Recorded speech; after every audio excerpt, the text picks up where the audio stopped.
Et ça se fait. Marie de Magdala en dehors de Kindumba, Azalaki patronne, Azalaki dans la société de pêche. Et vous savez que Marie de Magdala, a commencé à apôtre. Est-ce qu'on nous dit ça? Que moi, c'est un apôtre Azalaki. Était Marie de Magdala, j'insiste, Marie de Magdala, après cet appel-là, a commencé beaucoup d'apôtres et aussi les plus proches du Christ.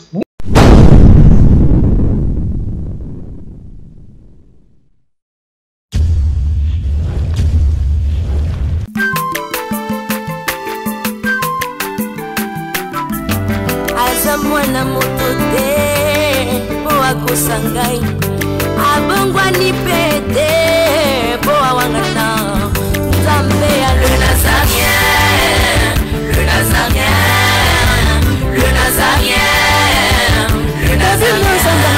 Bana kitoko koma mukondima atako babakola ke mafuta na musakolima lelo ya yobolingo bateli le Nazarien.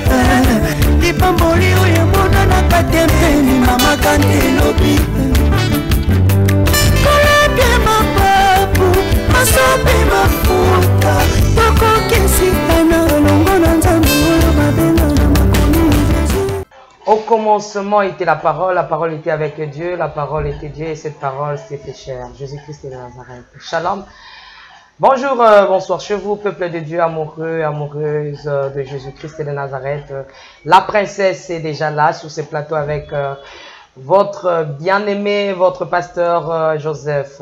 Autrefois, pasteur des églises, dit au réveil. Actuellement, pasteur Kumbanguiste. Ça chauffe. Sur ce plateau, ça chauffe, je vous dis vrai. Après un long moment, on est là pour servir Dieu.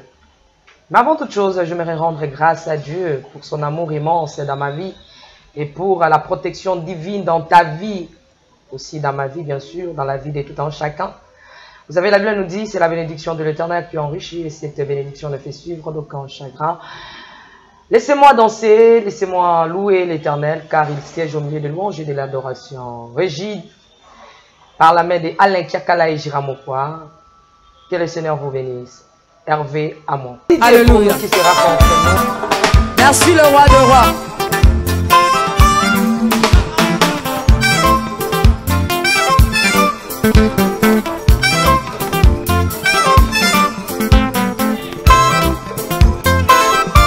Alléluia.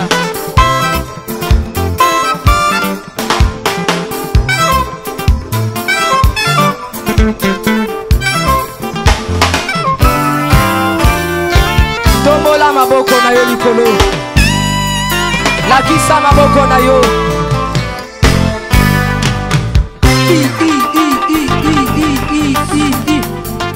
Sakat. Sakat. On y va.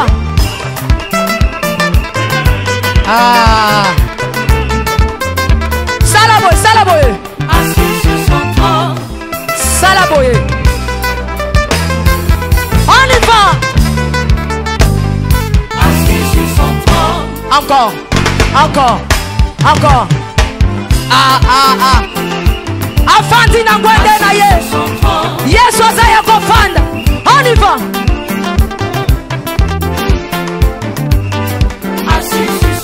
Afandi, afandi, afandi, afandi.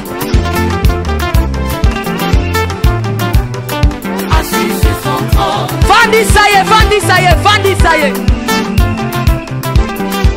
Nazo mono de tika yeso afandi, afandi, afandi, afandi. Merci Jésus. Merci Jésus. Afandi, afandi. Salaboye. Salaboye. Salaboye. Gatela yesu le sako. On y va. Gatela. Gatela. Gatela. Gatela. Gatela. Gatela. Kaka. Kaka. Yambalo ya taba ministre bakokata. Nazolo bakatela yelo sako. Katela yelo sako. Katela. Katela. Katela. Nazo monote. Nazo monote. Nazo monote. Nazo monote. Salango boye. Dose, dose, dose, dose, dose. Tolobi à tout. Yoka. Merci. Tolobi boy. Yambaloyo. Ata ba ministre ba kokata. Ata ba généraux ba osala nini? Ata ba ministre ba osala nini? Ata ba président. On y va. Katela yetoke, on y va. Natoni bokende wapi? Abi esika nyonso kaka oyo molimo kosenga biso tokende tokei. Bake balimwe le 3e jour. Maman bazwaka mutuka te. Ils sont partis. Et qu'est-ce qui va arriver? Les jours que j'ai fini là-bas, na joie na koma na mbazangungu. Ne boyoka mvula moko betiawa, batu bakufi ebele, kutu banda kokuna na se bukani na mvula ngo pe beti so bwendenge nini. Batu wana beta li solo. Oh, mwana moko yaji awa, asolo ba yende simongi mbangu. Asana basuki moko ba loksi boye na bubuna yi moko lati. Baza na ba maman moko bale moko bukolo moko jeune fille. Siko akeneke pa ya administrateur awa na mbazangungu, alobi na ye asalile mukanda po ya soke nkamba. Administrateur alobi na ye o. Yo solo ba ke yende simongi mbangu. Nkamba ngo ka seza mboka na yo. Oza ko senga ngali susu na sale mukanda po yo ke nkamba. Kata kende no kaka habité na ko kende bongo te yo sale nga mukanda pona ke nkamba. Mwana wana 7 ans ke na ko tala administrateur. Je dis des choses vraies. Administrateur pona ko tumbola ya lobi. Bon, yo solo bara biso ke yo sa simongi mbangu. Soki ya solo penzo sa simongi mbangu. Sala miracle lelo. Soko sali miracle na omoni ko sali miracle lobi yaka na ko pesa mukanda. So asinga mukanda point. Alinga ke nkamba ba pesa mukanda parce que tant to ke nkamba to kana kimbangi, oto kana lingomba. Siko ye olia ke na lingomba ba pesa kimbangi, yake ko senga mukanda pa ya administrateur. Omoni il y a des similitudes. Or, l'homme qui avait arrêté Tata Simon Kimbangu en 1921, c'était l'administrateur qui vivait en Banzango, M. Morel. En 2016, c'est Kimbangu de Mouanamouké vient demander encore quoi? Mukanda na administrateur pour qu'il n'encampe. Il y a le bishop Oza, il y a solo Kimbangu. Pesangai, salanga miracle awa. Si on a un miracle, on a dit malobi yaga na kosalo mukanda. Le miracle, na le même jour, après séparation na bango, le kolo yindi. Mama na vula, na badakro buko na batu bakufa. Lobby administrateur à José Kimbangu a repêché Mukanda porté disparu. Baza de sauté. Baza Kinshasa. Logé dans une famille à Delvaux. Et j'ai rencontré la femme Oyo, logé qui Bango Nanda Konabango. Alors bon, on qui dépasse l'entendement humain. Et même vous savez quoi? Je l'ai dit aujourd'hui, Bandeko Bagolananga Balanda. Ce qui n'a qu'à Kankamba. Ata na kani ndenge ni kelikambwa mwana oyo na kutuna ngo papa Simon Kimbangu. Soki na kotika na bureau papa to bandi ko solo. Ata to mettre 1 heure de temps na ko bossa. Kata na bimbaka pourtant na ngaki na tulu likambwa mwana na bossa ni susu ndenge nini. Et on peut le retourner ce que vous retournez papa. Qui le lona na parvenir ko tuna ngo papa te. Les adieux comme na zokede na bossa na tena tuna yi. Na ko rappeler on ga. Et moi je parle ba utako benga ba bisinga ke ba moni bango soki kota wiji. Et tant ba na Kinshasa ayebisa ba ta famille wana to yi awa to ko bongsa makamba pouvoir ya Kabila. Bakoluka trouble na mboka oyo na septembre trouble kozala awa bakoluka akene mako kende te na yepo na ko bongsa likambo na ye akofanda nanu wana tina 2019 nde akopesa bokonzi na mutu mususu. Mama wana ba isa bango na Delvaux na Kimbangu wana muke. Si le monsieur qui est à Paris en Côte d'Ivoire, il dit qu'il est le Christ. Bon, je ne vais pas porter le jugement sur lui. On ne sait jamais. Tout ça, nous sommes déjà limités. Mais Nzambe Azara, illimité. Parce que s'il y a des gens qui voient Papa Simon Kimbangu aux États-Unis d'Amérique, peut-être celui qui est en Côte d'Ivoire. Tu es évité. D'accord, ça va, tu vas continuer la prophétie. Tu vas continuer la prophétie. Tata Kimbangu parle du jour de l'Éternel. A dit éclaire le soleil dans toute sa gloire. De Mokolo Yakoya, à l'improviste. À continuer, mes frères, l'Esprit est venu me révéler que le temps de me livrer aux autorités est arrivé. Tenez bien ceci. Avec mon arrestation, commencera une période terrible d'indicible persécution pour moi-même et pour un très grand nombre de personnes. il faudra tenir ferme, car l'esprit de Nzambiampungu, le Dieu Tout-Puissant, ne nous abandonnera jamais.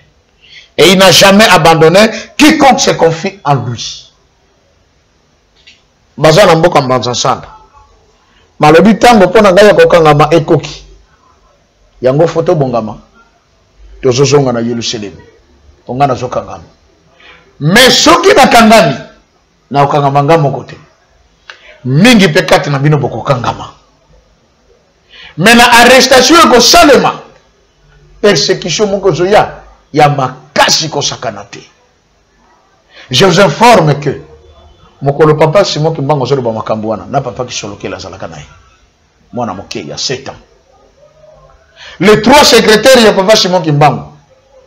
Papa Ntsumbu Simon, tata Mfinangani, tata, je crois, Matufweni, Bazalaki wana.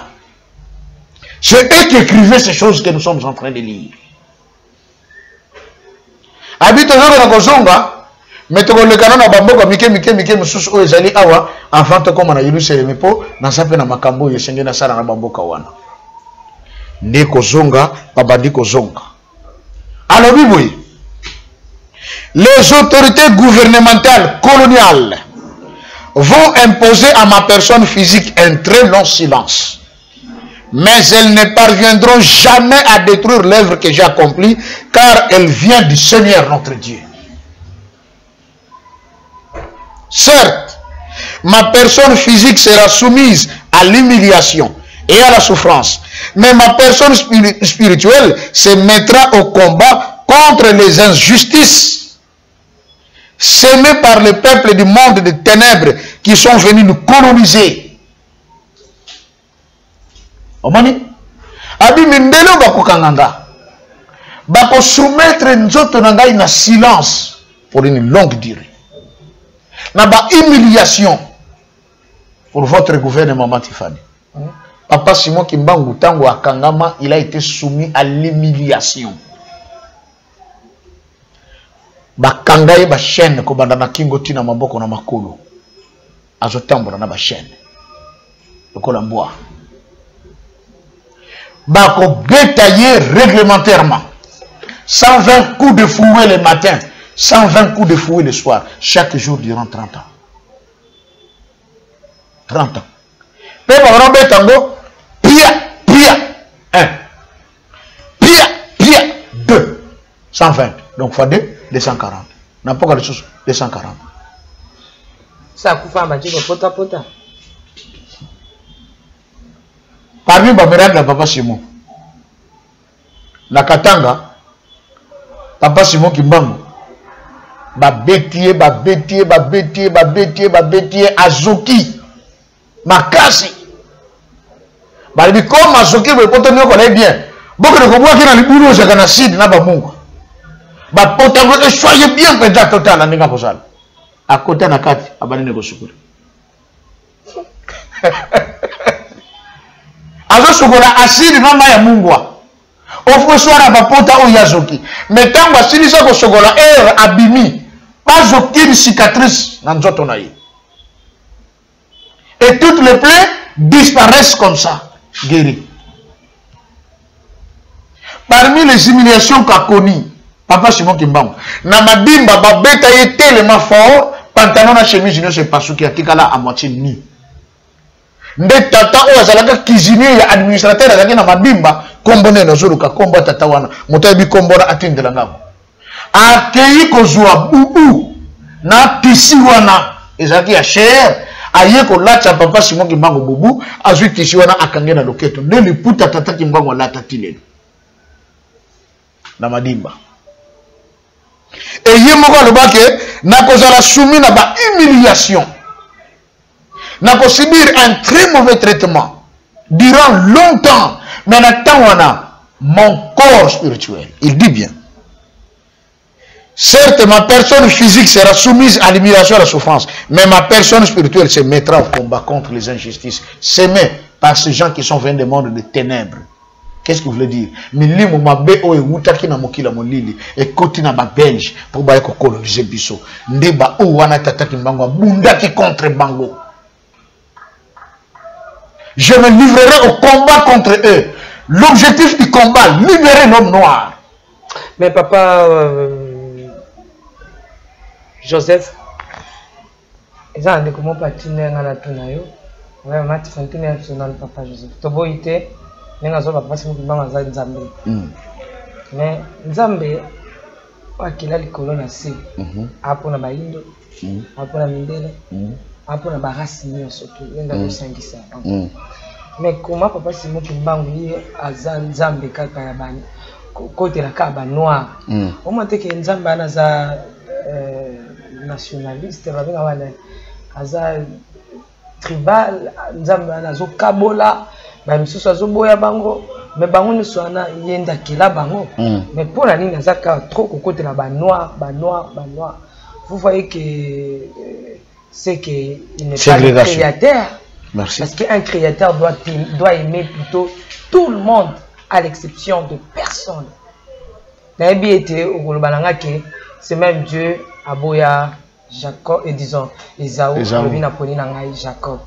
Mais attaque au Boyango, Abong c'est la paix moi, Esaü, attaque moi, Makambouya, Esaü, moi bien, Yewana, l'air à Gara Kimi, Kakanzambe, Wana, Aebisi, Abba, Kende, Landisa, Pesa Lipa, Pesa Boy.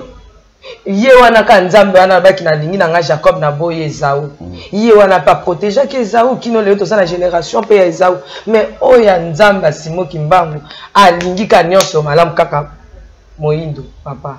C'est Dieu. Nzembo mo bayemba kana Shesheki. C'était parmi les chansons phares de Papa Diangenda Continent.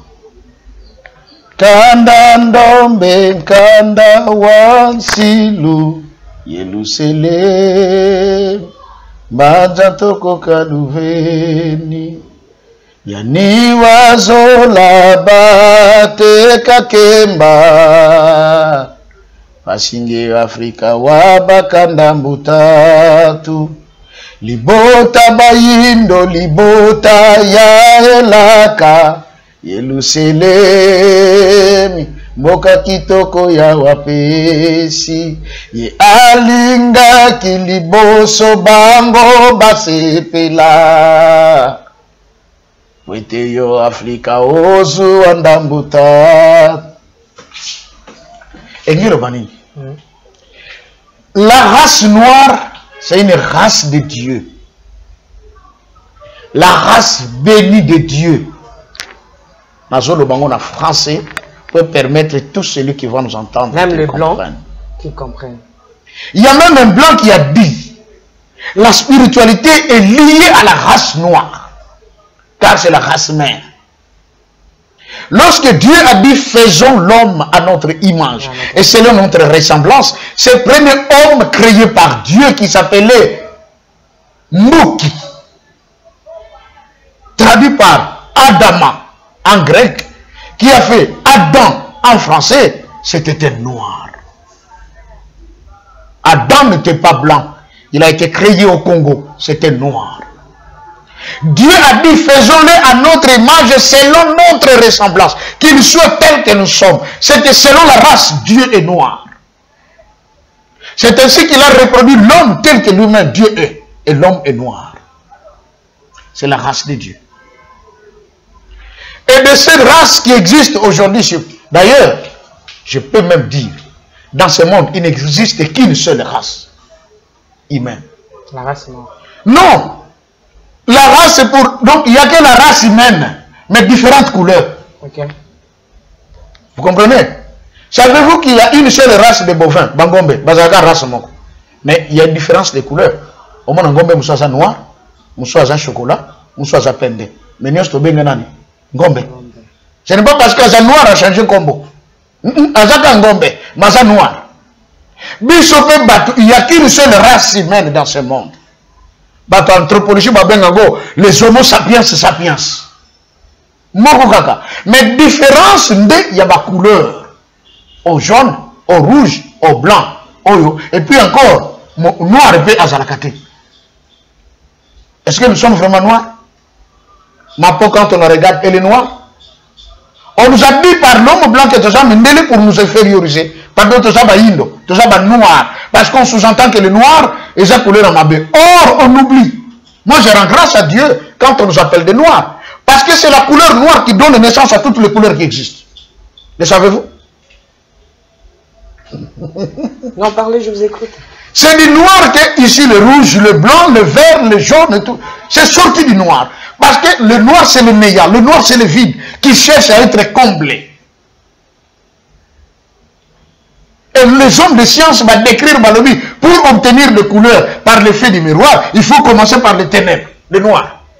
Voilà pourquoi la Bible nous dit que la terre était informée vide. Ok. Il y avait des ténèbres. Il y avait des ténèbres, c'est le noir. C'est le noir. Mais s'il vous plaît, Papa Joseph, veuillez nous expliquer un peu. Là, vous avez appuyé, vous avez parlé sur Adam. Démontrez-nous noir sur blanc. Sans la Bible. Parce que j'appuie déjà la Bible que Adam a été créé par Dieu. Okay. Là, c'est la Bible qui nous dit. Voilà. Mais j'aimerais que vous puissiez, parce que les Blancs ont leur manière de concevoir les choses, de parler, de présenter l'humanité, leur manière de manger, leurs coutumes. Voilà. De même aussi, les Noirs ont aussi leur doctrine, leur manière de parler, leur manière. Vous voyez un peu. J'aimerais que vous puissiez expliquer, démontrer d'ailleurs, noir sur blanc, qu'Adam était un noir sur le plan des comportements, parce que la Bible nous parle aussi de sa manière dont il a vécu sur terre. Est-ce que peux-tu nous expliquer réellement et nous démontrer, en laissant la Bible, que Adama, Azalé penda mutumwindu dit à comportement na oyo et là c'est quand mutumwindu dit à ça et ça me prouve qu'il était noir dit à ça noir c'est blanc, les hommes vous regardent. Merci beaucoup. Nabanda bona koloba boy Mundele mutalobaki que l'Afrique est le berceau de l'humanité, parce que c'est en Afrique qu'on a découvert les fossiles les plus anciens de l'homme. Nde ba se rendre compte que donc mutu penza batela ki wapi na Afrique wana toza na Bible té. Nous sommes dans la science. Preuve encore que Adam azalaki mutu mwindu. To tchepe nda Bible de côté. C'est que difficulté za ya mutu mwindu ya ko garder consigne. Premier point. Mutu mwindu azana difficulté il y a ko garder consigne. Il y a ko garder secret. Il y a ko respecter la parole donnée. Ça, c'est vraiment le propre de l'homme noir. Moto mwindu soko ebisiye boy. Omonde ngoza wana ko banda lelo la mukaka chaque jour 6 heures juste. Ça en sorte que moi tant que zobima. Au mona sole ndenge zobima. Maman, soka bandi lelo. Abandi lobby. 3e jour. Nina ngoshiko. Ngana amumbune. Ça c'est le propre de l'homme noir. Mais mon Dieu, ce qu'on dit, à découvrir la vérité qui se cache derrière ces principes. Voilà. Deuxième élément. Mais ça, vous ne mangerez pas. Allez. Deuxième élément, oui.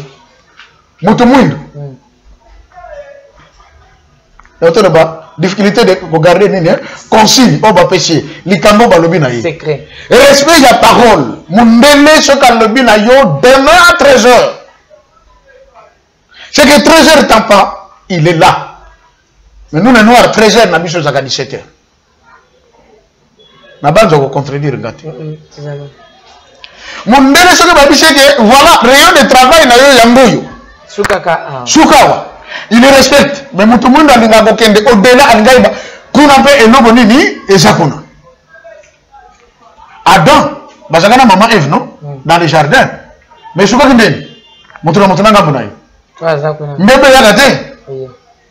c'est le propre de l'homme noir. Et puis, c'est pas le but que dans la Bible. Vous savez que rares sont les couples de noirs que tout moment papa maman bas ensemble basimbani makino tambola voilà au moins que papa dans la gisamo moi c'est ngambo na ye yepe na ngambo na ye tamona batata muso bato tambola na nzela baza penga marié homme et femme moi c'est bosso soit mobile bosso moi c'est nasima babo chambe moi c'est lito inasima ko tata za liboso mais oui que mindele babota minité ada bota ka 2 non Adam bota 2. Preuve encore que Adam zalaki mutu mwindu. La Bible dit que baboti Caïn. Si manango baboti Abel. Caïn abomi Abel, ben babota troisième enfant comme on a eu 7. Si manango baboti des filles et des garçons en nombre important. Ébélé. Et même il y a un livre que j'avais lu, on dit babanda babota bango après ma passe pour qu'ils se marient entre eux. C'est le propre de l'homme noir, non? Kobota Ébélé. C'est le propre de l'homme noir.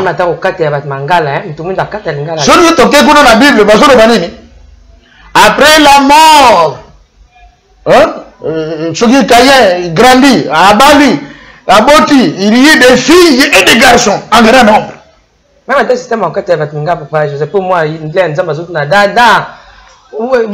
Écoutez, la Bible, tu as une caractéristique claire.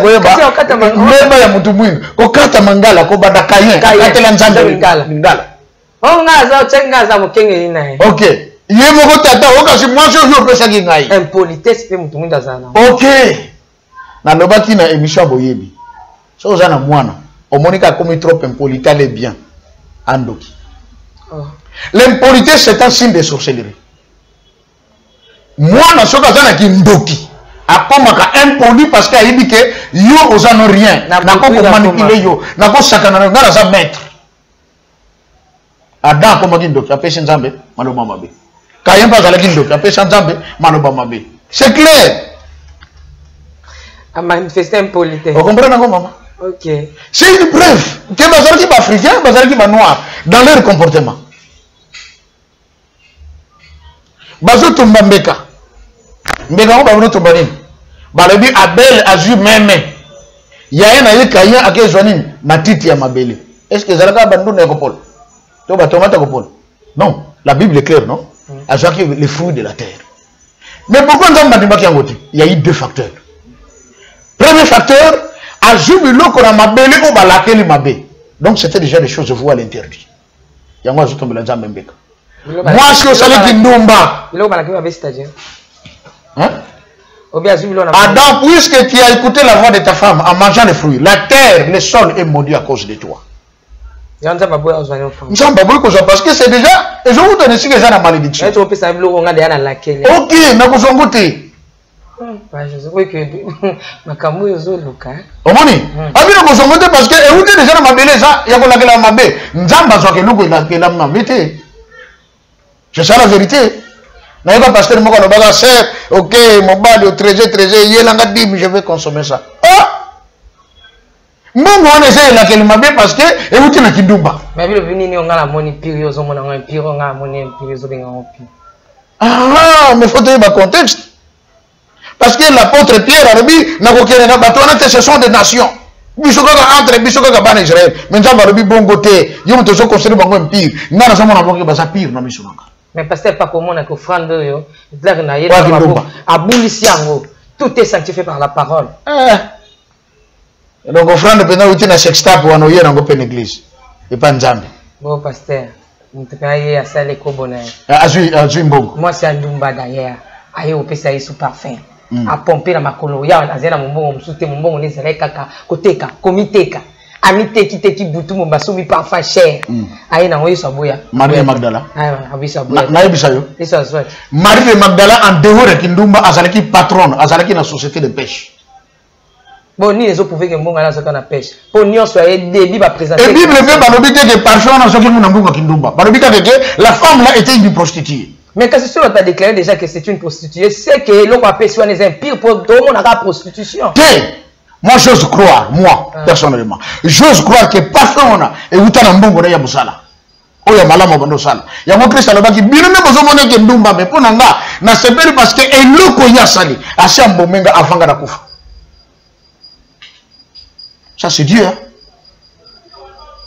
Et vous savez que Marie de Magdala, a commencé à apôtre. Est-ce qu'on nous dit ça? Que moi c'est un apôtre Azala.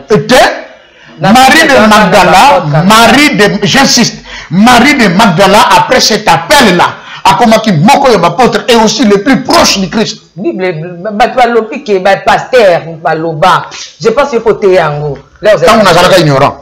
Que les disciples sont apôtres, mon côté, ok. La personne va preuve. Il y a moi si, il y a ça. Tu n'as pas de preuve. Au début que Paul a pas d'abord. Ne suis-je pas apôtre, moi aussi, n'ai-je pas vu le Seigneur? Comme on a dit la vision par le big, n'a pas les apôtres. Or, Marie de Magdala est la première personne qui a vu le Christ ressuscité. Je ne suis pas encore monté vers mon père et vers votre père. Mais Marie Magdala,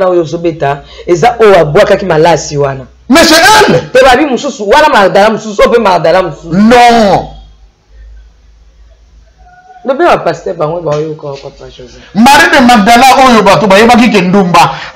proche en elle a soutenu le ministère de Christ.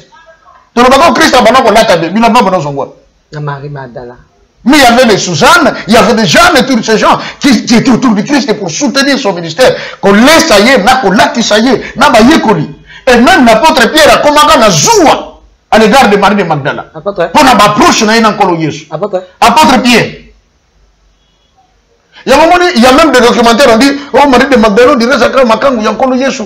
Parce que vraiment c'était trop proche entre les deux. Mais Zakra Makang on a été. C'était une femme que le Christ avait beaucoup aimée. Et c'est cette dame-là qui a amené l'évangile en Europe, en France.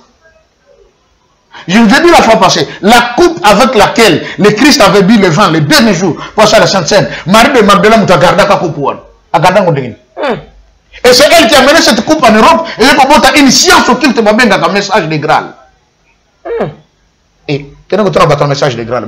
Papa Joseph, vraiment, il faut aussi une émission sur la parole de Dieu. Mais oui, c'est très important. Oui. Parce que Marie de Magdala n'a pas Kaboula Kaye. Marie de Magdala a écrit l'évangile selon Marie de Magdala. Parce qu'on sait que c'est une femme. Je regrette Marie a écrit. Thomas a écrit. Mais Thomas. Ils peut-être. Marie de Magdala aya à côté sur la nani mbongo.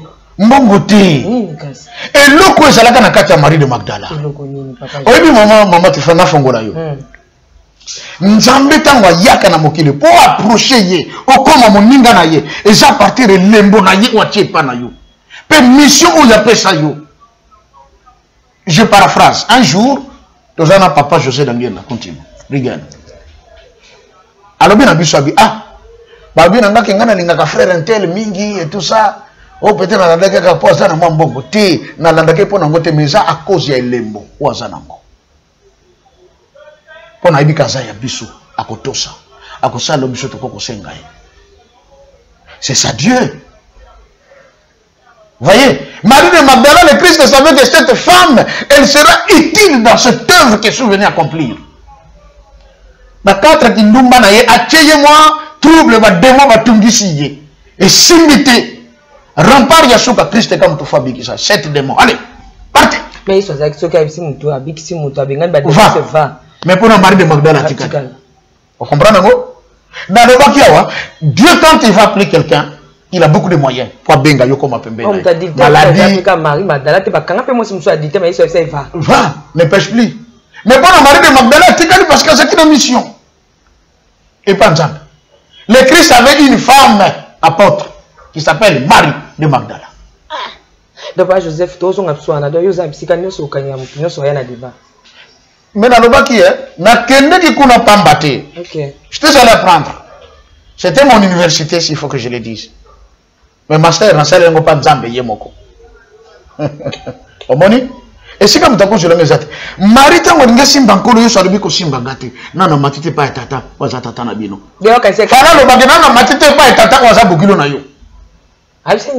Je suis pas encore monté vers mon Père qui est votre Père, vers mon Dieu qui est votre Dieu. Mais va dire à mes frères que je l'ai prêché dans Galilée. La première personne qui vient prêcher la véracité de la résurrection du Christ, c'est Marie, une femme. Le monde est entré dans la déchéance par une femme. Et le monde a été restauré devant Dieu par une femme.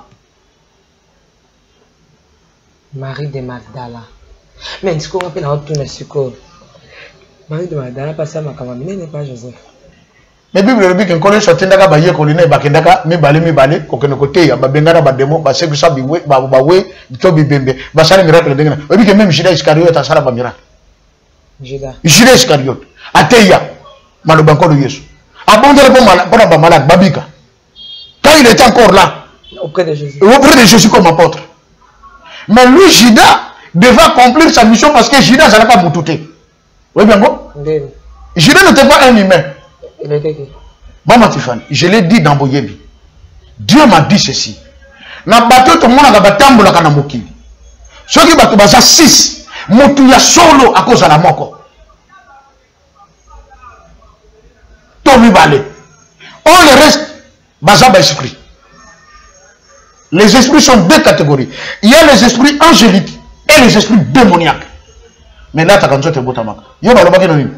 Yo te go simbote parce que ça un ange. On l'attend autres. Oui. Yo quand ça dit ngote les atouts là au ça ngote na bomot. Impossible. Vous voyez non? Vous êtes un ange, mon l'attend autres. C'est une grande organisation sur le monde là m'a pas pour ne bien. OK.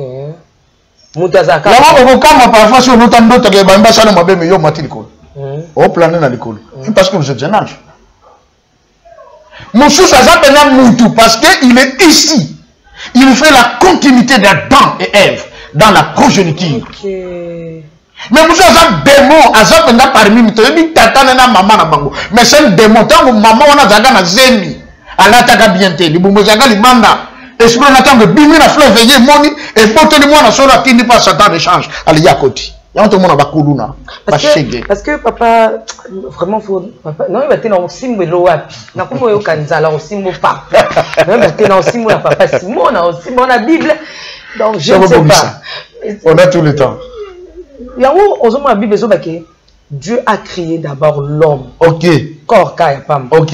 Deuxièmement, il souffle dans l'homme. Et même avant de souffler, bah tiens no mai na makila. Mai na makila. Donc lorsque les hommes bali ko bota to ba sangisi nzoto, ezana nanu corps et côté. Oui. Mais ce qu'il faut pas souffler, ce qu'on esprit et côté c'est nzambe. OK. To ezape ya. Voilà. Et je vous informe, c'est un message pour toutes les femmes enceintes. Quand une femme tombe enceinte, il faut que moitié ma bonde. Surtout ceux qui ont conquis 6e mois. Ça se trouvera bien. Hein? Ceux qui ont conquis 6e mois de grossesse, il faut beaucoup prier. Parce que l'initiation minga bana ou babota magana kindoki et les gagana 6e mois. Génération tosé baté pas na nini. Il y a des esprits, au moins il y a un tel, frère, grand frère un tel, grande sœur un tel, mais c'est un démon. Tel était Judas Iscariote. Le Christ l'a dit. Il serait mieux pour cet homme pour ne point naître. Mais allez bien, on a des frères, on a le bango. Tant que bazo na salle, bazo lia, bazo yemba banzembo, bazo kumi sanzambe, balé si le Christ a joué coupe naïe, avant à coupe à l'obi boy. L'heure est arrivée où le Fils de l'homme sera livré entre les mains des méchants. C'est bien. Hein? Madame Makambouane a dit celui qui met la main avec moi dans le plat, c'est lui qui me livrera. Judas Yokiamo. Judas Yokiamo. Na continuité ma son nom connaît sa fungoli. A dit celui à qui je donnerai le morceau trempé, c'est lui. Ah Maman Tiffany, o meminga musika. Na zo batende place na osimbe là papa na komi abilialia. O meminga musika. O bina biso na katira mukose. Jour ya Sainte-Seine ezalaka retour ya lipate ya Kindoki. Lipate ya Kindoki. Oui oui. On est venu dans le jardin. Si on connaît sa carte lipa, le pain est formé de quoi? De la chair. Mon son. À tremper la vin, à côté de Makila. Ok? Tant qu'on a vu esprit, à tienne carte, après c'est pas Judas. La Bible dit dès que Judas mangea ces morceaux de pain, les diables en personne. Avec les bango. Tala. Au moins devant papa, c'est moi qui manque un. Beaucoup de 3-4 personnes. Papa bénéficie de l'obaboué, pas à l'obé. Bino nyoso boyoki bo magali banda tuna intel papa tama lobe ngeli ba ah ngapi na comprendre te na comprendre te otuni so ah même gars et problème après on dit oh et moi on a ce qu'on a comprendre mon il y a de ceux-là qui ont été ou qui existent qui ne peuvent pas entendre la voix de Dieu pour comprendre ça. Pour l'instant tous les apôtres mais qui pas aveuglés va comprendre. Or, c'est lui à qui je donnerai le morceau trempé. C'est lui. Paul a dit, l'un d'entre vous est un démon, c'est lui qui me livrera. Alors, que l'un d'entre vous est possédé d'un démon. Non, lui-même c'est un démon. Il a fallu accomplir une mission. Raison pour laquelle aussi il a dit qu'il ne lui sera pas pardonné. Parce que quand l'imbi Jida, automatiquement, Nzambe a l'imbi Satan. Non, papa, oui, que tous mes mamans musika, tous mes mamans musika. Ma pasteur a été abisso que Jida wana. Dans la tête qui est. Ils ont Caroline Bissamate pour ça, les Misses années, les Misses Satan. Jida n'a pas fait le soir Yesu. Dans la poufi, Yesu à côté d'un abawe, mais tant où Yesu a poufi. Yesu a quitté pas abawe. A Kebimsa. A que sauver pe Jida. Jida cause à la pression. C'est faux. Faux déni. Batu oyo ba seko mukolo Yesu c'est quoi qui bazati ka basanto. Jidate. Jida azate qui va. Azate na pas ce livre à Nicodème, qu'est-ce que tu mais suis-moi habillé. Il était même important pour cet homme de ne point naître. Parce que les sommes ont yassali, il ne sera jamais pardonné. Oh, Mouton Zamba l'ébicité. Ayako Seko Saye a même la vie éternelle. Judas est parmi les gens qui attendent la deuxième résurrection pour être jugé. Il fait l'eau. Parce que c'est un démon. Nan lobby olele maman. Quand l'un d'entre vous est un démon. C'est lui qui me livrera. Nani a dit c'est lui à qui je donnerai les morceaux trempés. Sauf le fils de la perdition. Au commune de Sikananga. On m'a dit Bungi. Même tant bunga ozongi. Akenda libela. Enfant prodigue. Ndai na bunga kate ndai na kende ki école. Mais enfant prodigue. Hein? Enfant prodigue. Aza mwana na Nzambe. Enfant prodigue. Wana mwana na Nzambe. Jidate. Maman, Jida c'était un démon. Nzamba koningi limbi sa démon te. Parce qu'un démon c'est un ange dessus. Bon, comment dit démon peut c'est à trésorerie à gérer. Eh oui. Yo, je me dis que na mokili oyo bato batala na mbongo souvent les abato ya monde ya mabe. Hein? On ne sait tel multimilliardaire. Je on a dit que franc-maçon, grand Roger Chrétien, grand maître Kanka, grand maître de je sais qu'ils sont. Papa, ce que tu as dit débat auto, pour nga za mauvais de la parole. Tous on a na prophétie à papa Simokimba. Merci. Ba deko ba yoki on ba et sali pas monter. Salinga elengi. Parce que ba moni côté de lui patin des zongaka. Qui ndoke kota na jardin et zonga avant qu'on soit que nous kota na jardin mususu. Pour que moi si aya ko la réconciliation na ye, humanité et zonga ne sika na yango. Ça va, papa, vous. Botine de la pasteur, hein, pardon. Botine de la. T'es même pas toi, boy débat. T'es n'a pas tine de la on va tala. Ok. Botine de la pasteur, batala. Et fongola. Alors, car j'ai été envoyé pour libérer le peuple Congo et la race noire du monde entier. L'homme noir deviendra blanc et blanc deviendra noir. Mais vous ne m'avez pas répondu hein, à la question par laquelle Natuna Kiyo Nzambe wana zolinga ba yindu. Mais nazongi. Azolinga bango parce que c'est la race mère d'abord. Oh baza lokola yimoko Nzambe. C'est la race appelée c'est la promesse. Faut comprendre. Pourquoi Nzambe salaka mondele? Vous savez que mondele est robimana mokili des millions d'années après. Le savez-vous? Au début, il n'existait aucun blanc sur la terre. Il n'y avait que des noirs. Mondele le boso demande na mokili. D'après les livres de Noc, Noé, Nundu. Tanga Botami, maman a dit, j'ai donné naissance à un fils qui n'est pas de ce monde. Car sa peau est remplie d'une couche blanchâtre comme de la neige. Et sa peau elle-même, elle est comme de la rose. Ses yeux clignotent comme les étoiles de Dieu. Livre de Noc. Oui, c'est la Genèse. Les gens pensent qu'on a signé un livre de Noc. Papa Pessi. Non, Nicodème. Non, Nicodème. Non, c'est Pessi. Voilà, Kakia. Najian. Omoni. Abimi sur les autres, le étoile et le colo. Pour ce faire, il y a rose. Asa ambi na couche moko ya pembe le la neige. Tata ya Noé, les mecs. Akeko kutana na koko na ye Enoch. Kota bana ko fanda ye moko. Enoch azalaka séparé du peuple. Et puis bato babana que ne kopesa ka elokum. Enoch. Enoch. Akufate amata lola vivant. Azalaka mutute Nzambe. Mais biso to bengi prophète Enoch. C'était Dieu parmi les hommes. C'est le même esprit là de Noé qui est revenu, Élie. Okay. C'est le même esprit là qui est revenu, Jean-Baptiste. Tous allez coquiller. Le lopé, Ezali, le même esprit. Mais là, quand on dit Noé, moi, il s'appellera Noé. C'est lui qui vient, qui est venu pour nous consoler de la souffrance de la terre que l'Éternel avait maudite. Parce que tant que Noé a voté, vous l'avez ce complètement. Avant Noé, il n'y avait plus de pluie.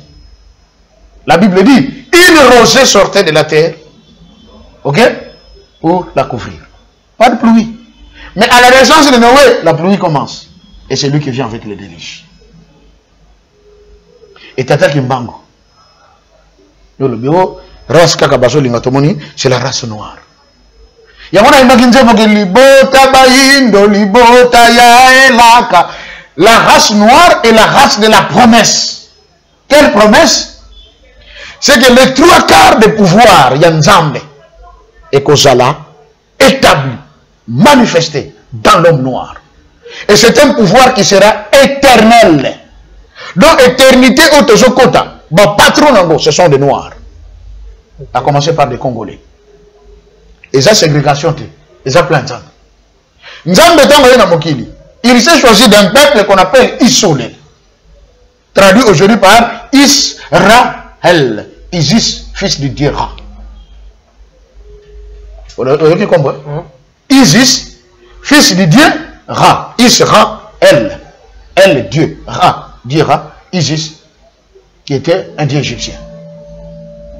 Mais de son vrai nom, Isolé, ça signifie j'étais choisi. Il y a mon papa dans Genda Kuntima. Ayena Mokili. Parmi Bana Obabotami Katnaye. Moi, Nanaye, Moko Apesi Kombo, Wabasolele. Na tango ya Kalaponaki Mutomoko Yakuba, qui est devenu Isolele. Maintenant, la terre Abisso, il n'a pas choisi un individu. Il s'est choisi d'un peuple, mais à l'objet Wabasolele a poni Bango. Bako Mosko Libotanaye. Bango Yaponi, papa Nangena l'a bien défini. Bana Nangaye, tango Bosaliko Tanga Biblia. Et si Kanya Sobakomi Israël, tiens, Kimbangiste. Donc, maintenant, le peuple choisi de Dieu, c'est les Kimbangistes. Peuple Yanzam. Même Aponaka Isolele, qui est Israël, le lot a poni le Kimbangiste, Wabasolele, a poni Bango. Bazadayayi. Donc, c'est normal que primauté est à la pona Bango. Et d'ailleurs, Nathan ou Yapona peut Isolele. Isolele peut Azalaka Moumelete, noir, Jacob. Tata de Lungana comme un livre. Comme un livre. Hein? Le testament de Dieu le Saint-Esprit. Ce qui a été arrêté par le Saint-Esprit. Dans le livre, on a comment bien. Quand on a isolé, tout le peuple d'Isolélé était tous noirs. Écrit par Papa de Lungana. C'est un livre qui est dans le catéchisme qui m'existe. S'il vous plaît, papa. Oui. Et ce qu'il y a, c'est quoi? Pourquoi c'est le monde noir? Je te dis, je le réponds. C'est le peuple de Dieu. C'est dans l'homme noir qu'il y a la spiritualité. Cette spiritualité est liée à une hormone qu'on appelle la mélanine. Oh, mon Dieu, la zone en côté. Oui, comment on va se mindele, pardon. Tous on a un awawa. Autant que chapitre m'a expliqué. Abina Tinda Maki, on a libéré le peuple noir. Le peuple Congo d'abord. Ok? Dans le Baki, Congo, il y a province orientale. Il y a province du Congo central. Le peuple Congo, c'est le peuple de l'Angola, du Congo-Brazza, du Congo-Kinshasa, et que Gabon, le comité Cameroun, Bamsou, vous avez retrouvé, Bazana Guinée, Bamsou, Bazali, na Côte d'Ivoire. Bande qu'on a vu sur la tribu de Dan. Et, on a bien rectifié. Daomé, na Lobaki, na Salaka, bon, comme un peu, l'abscisse lingua. Donc, on va moins pressé, na Lobaki, que, Mboga Thomas Sankara, c'est encore Burkina Faso. Non, Daomé, c'était le Bénin. Hein? Bénin d'aujourd'hui. Daomé. Dan Omei, dans la maison de Dan. Tribu de Dan, devant la Canabene. Bamsou Bazana Côte d'Ivoire. Bamsou Bazana Guinée. Bamsou Pe Bazali, Kuna, na Burkina Faso. Mais au Bazagoma Mindelité, c'est des Noirs.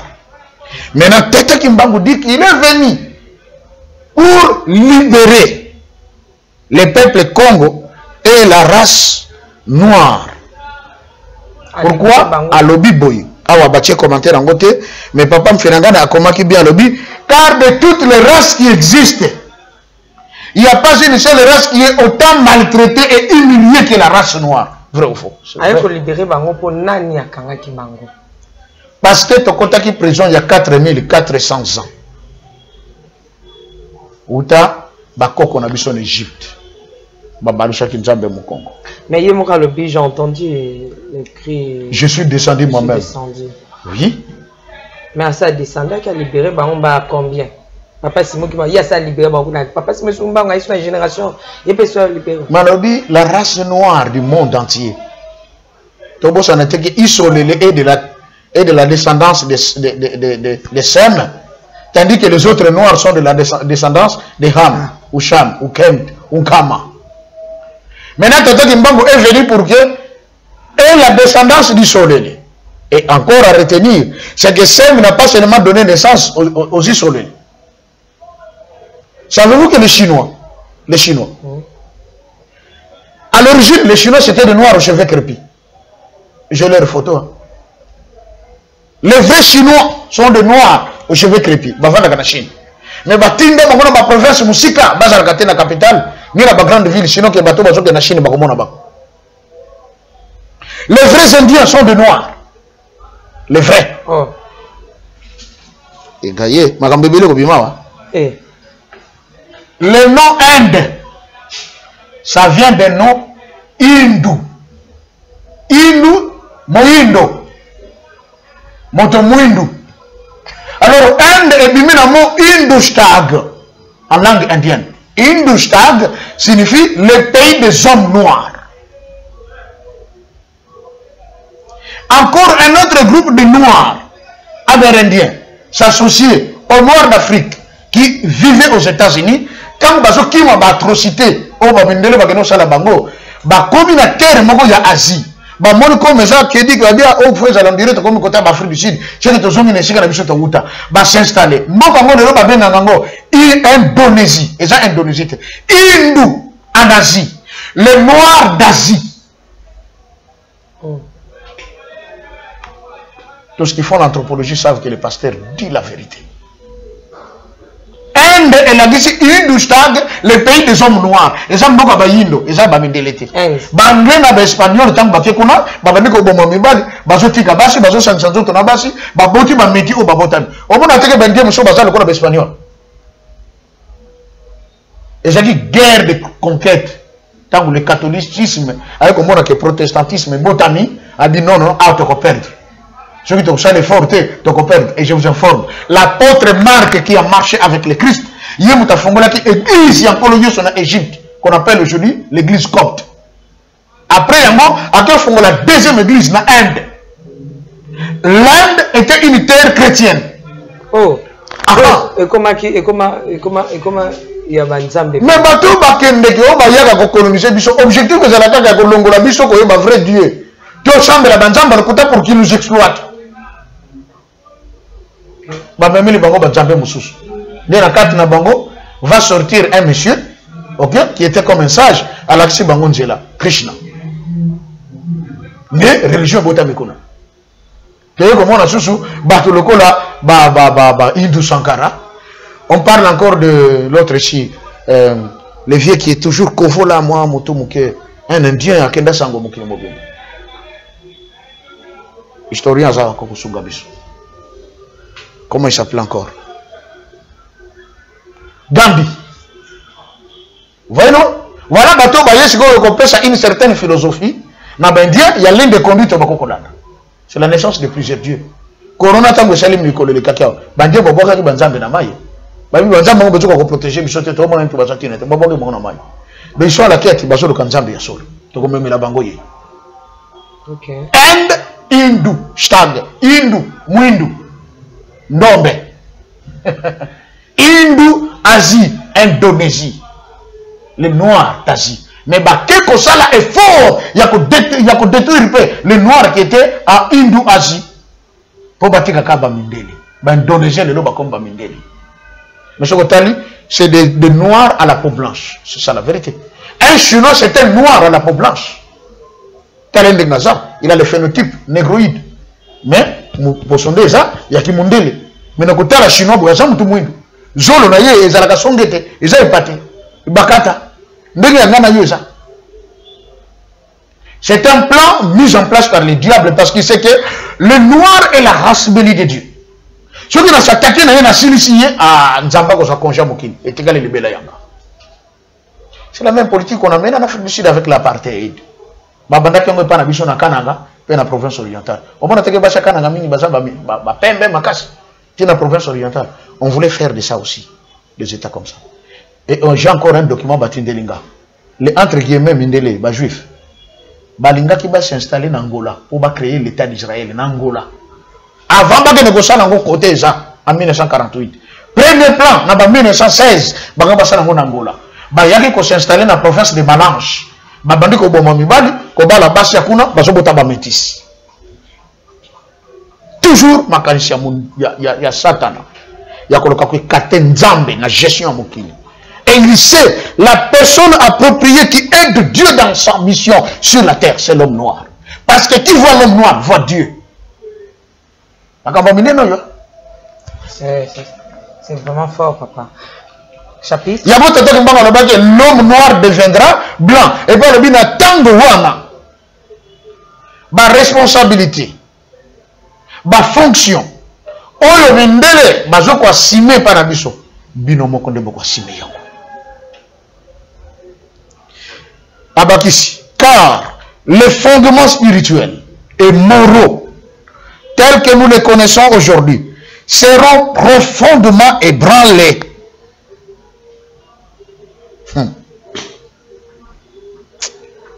Papa, l'émission a tosana émission pesa na téléphone attend la version solo kuna.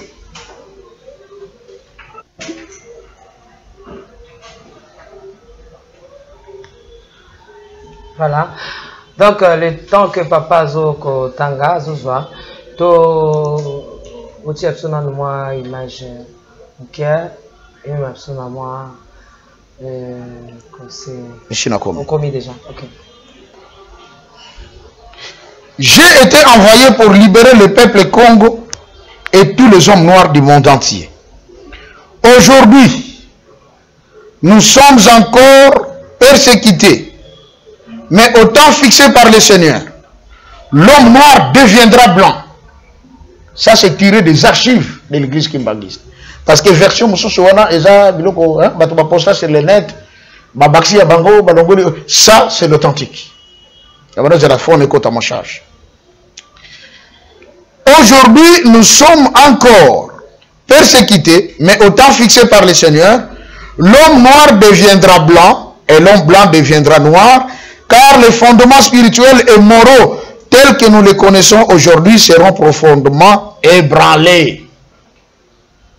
Yango sikotozo vivre les lots. Fondements spirituels, fondements moraux. Notre spiritualité a été bafouée. Mettez tout ça de côté. Eza kindoki. Eza coutume. Biloko bosala ka boza bonzambe te. Botia de l'autre côté. Et côté de Bissau. Mais l'enseignement, ceux qui sont devenus du monde occidental. Précision Tata Kimbango. Les fondements moraux. Moralité, les lots. Zéro. Et pas battu. Zéro. Ba pasteur. Zéro. Ba politicien. Zéro. Politicien a yibi mbombo. A détourné. Comment vous me dites que politicien a zamo yibi. A yiba kimbombo. Au moins, la temps, la libre. Vous voyez ce que ça fait? Or, biso te dit que, c'est normal. Eh, bon, quand le pasteur Joseph a yibi. Ok, ma. Nakimi. Si on m'a yibi, tant que yibi a terminé kavana, bah yibi que yibi na yibi.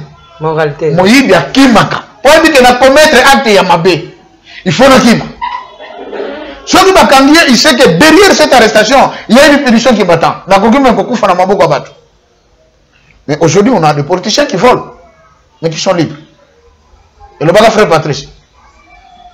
Ah, Congo. Ceux qui m'ont dit, yibi, moi, je t'avais na quoi. Mais ceux qui m'ont dit, yibi, Asali détournement. Binomi balebo saka ba mijibi. Fondement moraux, ébranlé, par terre, moralité zatée. Bakokanga un grand responsable, même moi na muke ya batu. Mais il va chercher à se défendre. J'ai été envoyé pour libérer le peuple Congo et tous les hommes noirs du monde entier. J'ai été envoyé. J'ai été envoyé. Dieu baptême d'arrêt. Ah! Mais Jésus-Christ a été envoyé par son Père. Moi aussi je vous envoie comme le Père m'a envoyé. Mais Papa Simon qui m'a lui-même été le Père. Le Père a envoyé le Fils et le Fils a envoyé le Père. Ah, Papa Joseph. Je vous informe. Je prierai le Père afin qu'il vous envoie un autre consolateur. Et il comprend ça. Et madame Sous, attends que la spiritualité de tu comprends bien comment la présence en Zambé. C'est le plan spirituel. N'a pas de difficile. Parce que si nous demandons l'envoyé de Christ, oui, alors bien, il pourra même dire aussi, car j'ai été loin pour libérer le peuple Congo et la race noire, ou les hommes noirs du monde entier. Parce que quand il dit j'ai été envoyé, il n'a pas été envoyé en vain, il a été loin pour faire ça. Et le Christ dit, j'ai été loin pour rendre libre les opprimés, déclarer une année de grâce du Seigneur, prêcher la bonne. Voilà, il a été loin pour. Les 4. Aujourd'hui, nous sommes encore persécutés, mais au temps fixé par le Seigneur, l'homme noir deviendra blanc et blanc deviendra noir, car les fondements spirituels et moraux tels que nous les connaissons aujourd'hui seront profondément ébranlés. Il a bien expliqué dans cette version. Sur notre terre, nous assumerons les fonctions de ceux qui nous dominent aujourd'hui. Et nous serons maîtres chez nous comme ils le sont chez eux. Finalement, ils seront contraints de se soumettre à nos décisions. Et,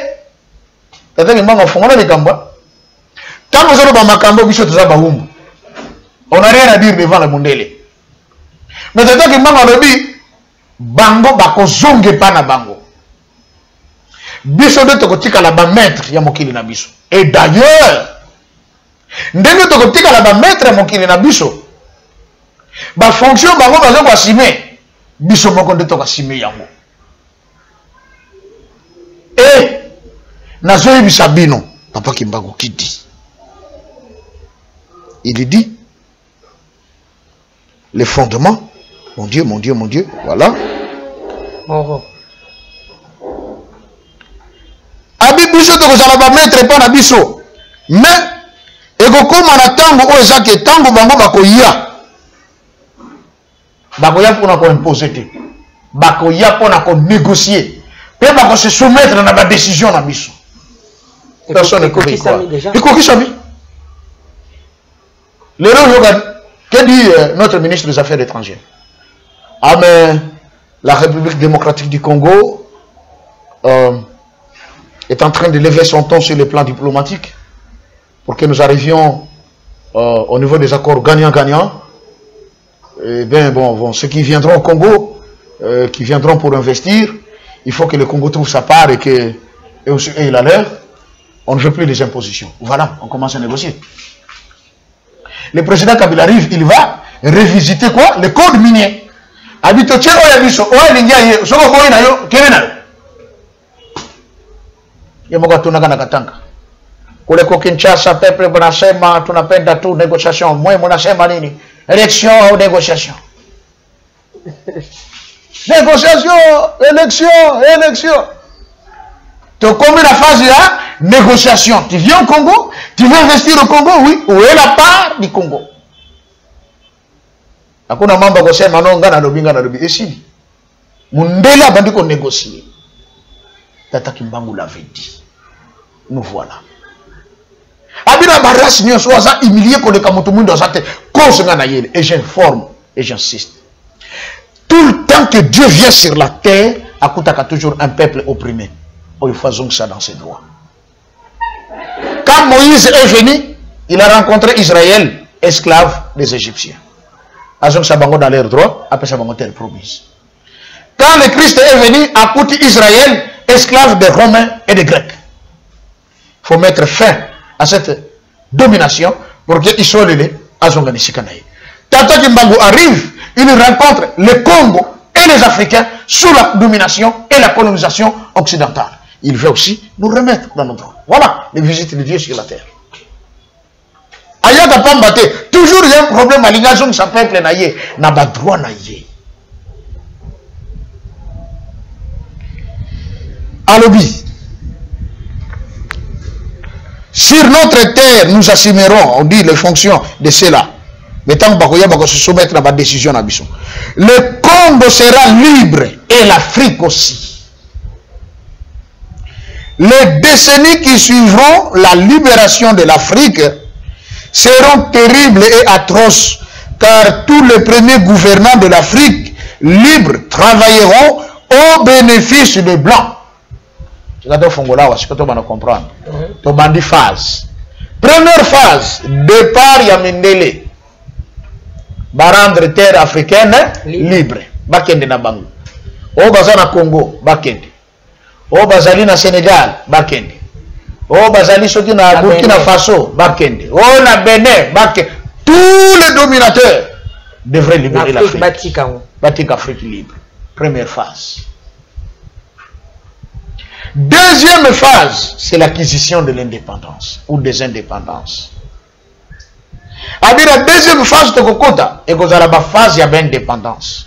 Mais malheureusement, les premiers gouvernants de l'Afrique libre, vous avez d'abord une Afrique occupée, une Afrique dominée. Mais il dit, les premiers gouvernants de l'Afrique libre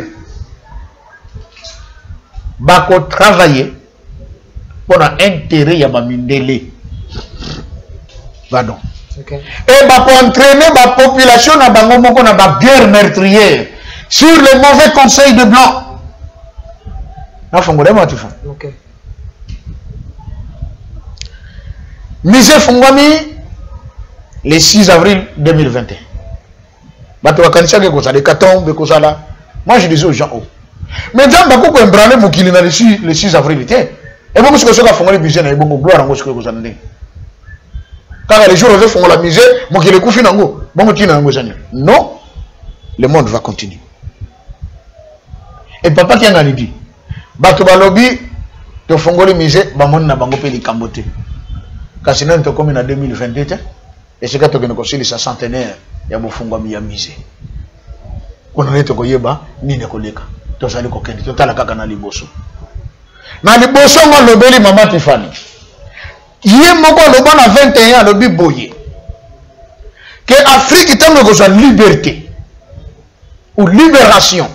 Même pas liberté comme telle, mais la libération. Mundela Zongue Panaye, va fonctionner à Bango et comme il a mis son moko. La preuve, les lots. Tous en ont généraux. Mindelete, c'est des Congolais. Premier ministre, c'est des Congolais. Président de la République, Congolais. Mais lobby, monsieur le gouverneur général, monsieur Pétillon. Ce que vous Combo, on comprend déjà que Aza ni Mungal, ni Mukongo, ni Moulou, ni Moussoaï. C'est Gaza, Mundele. Ah, le chef d'état-major général, monsieur Frédéric Ansas. Oh, Yaza est bisoté. Mais tu as dit, maman lobby, tu as comme libre, biso moko tu as comme ma conti. Ma poste, on a ma fonctionnaire. Et comment la biso? Tu comprends le honorable député, honorable sénateur. Nous accordons la parole à l'honorable député. Comment pouvez-vous expliquer qu'un chef de famille qui a été enterré dans les Manianga, dont la tête se trouve au Congo-Kinshasa, et quand la ligne de démarcation de la frontière est arrivée, le reste de son corps se trouve au Congo-Brazza. Et on nous dit, nous sommes des peuples séparés. Mais c'est de la folie parce que M. Boabouvier, et puis Tata Bakabo. Tata Mokoboy. Tasuki Kawana, Tata Mokoboy. Azona na parlement, te kotanga kombote. Vous comprenez? Voilà. Mais dans le cas député, il y a Congolais, le Parlement.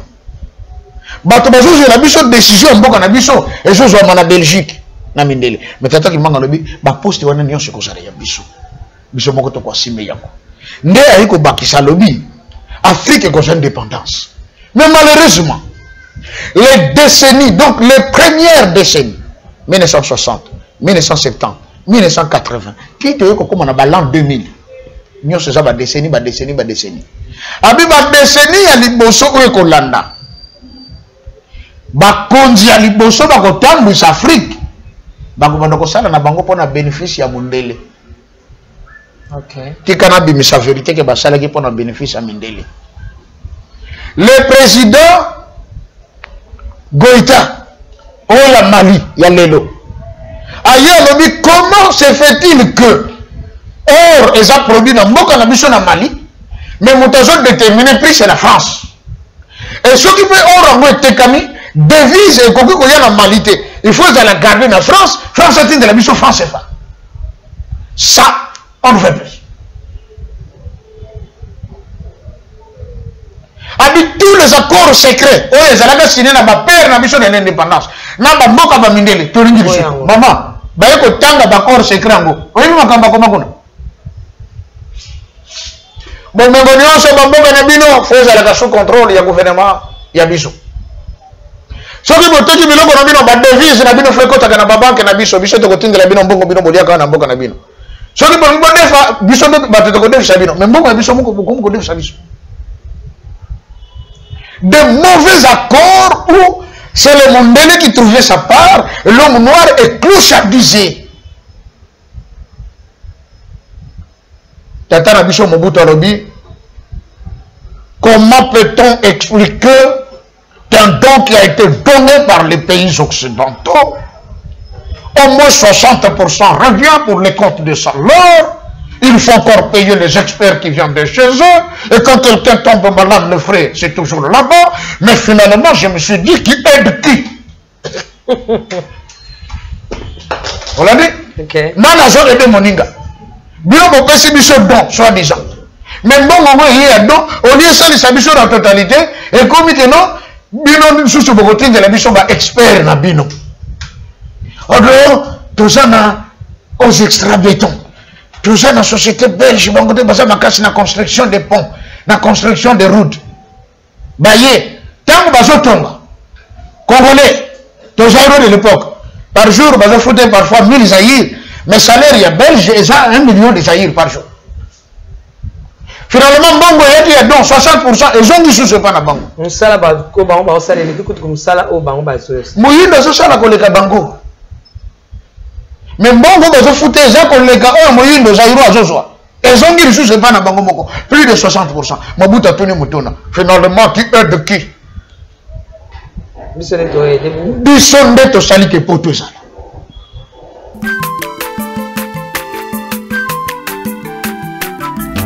Azamwana motote, boa kosangai. Abongwa ni pete, boa wangana. Le Nazarien, le Nazarien, le Nazarien, le